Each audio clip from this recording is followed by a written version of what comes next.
Hello hi, എല്ലാവരും സുഖം തന്നെ എന്ന് വിചാരിക്കുന്നു. ഇന്ന് നമുക്കൊരു സബ്ജീൻ്റെ കാണാം.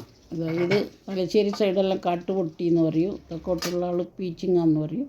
ഇതിനെ നമുക്ക് നല്ല കൈ വൃത്തിയാക്കി കഷ്ണാക്കി മുറിച്ചിട്ട് ലേശം ഉപ്പിട്ട് വെക്കാം. ഗ്യാസ് കത്തിക്കുക, കടായി വെക്കുക, അതിൽ കുറച്ച് വെളിച്ചെണ്ണ ഒറ്റിച്ച് കൊടുക്കുക, അതിൽ കുറച്ച് ജീരകം കടും ഇട്ട് ലേശം മുളക് പൊടി മഞ്ഞളിൻ്റെ പൊടി ഇടുക. എന്നിട്ട് ഈ പൊട്ടിക്ക ഉപ്പിട്ട് വെച്ച് അതിൽ ചെരിയുക. അപ്പോൾ എന്നിട്ടെല്ലാം ഇളക്കി മൂടി വെക്കുക. ഒരു 5 മിനിറ്റ് ആകുമ്പോൾ ഇതിൽ നിങ്ങൾ വെള്ളം ഒഴിക്കണ്ട, വേകുമ്പോൾ തന്നെത്താൻ വെള്ളം വരും. മൂടി വെച്ചതിന് ശേഷം നിങ്ങളൊരു വലിയ ഉള്ളി കട്ട് ചെയ്ത് വെക്കുക. എന്നിട്ട് അത് ഒന്ന് ഇളക്കിയെല്ലാം കഴിഞ്ഞാൽ നിങ്ങൾ ആ വലിയ ഉള്ളീൻ്റെ മേലെ ഇട്ട് കൊടുക്കുക. കുറച്ച് കൊത്തമ്പരി ചപ്പോ കരോം ചപ്പോ എന്നുള്ള നിങ്ങളെടുത്ത് അത് ഇടാം. നിങ്ങൾക്ക് എന്തെന്നിട്ടാലും നല്ല ടേസ്റ്റാണ്. പിന്നെ നല്ലോണം ഇളക്കി മൂടി വെച്ചതിന് ശേഷം നിങ്ങൾക്ക് വേണമെങ്കിൽ കുറച്ച് പച്ച വെളിച്ചെണ്ണയും അതിൽ ഒഴിക്കാം, വേണ്ടെങ്കിൽ ഒഴിക്കണ്ട.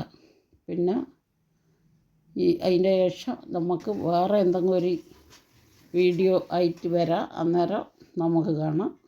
ബായ്.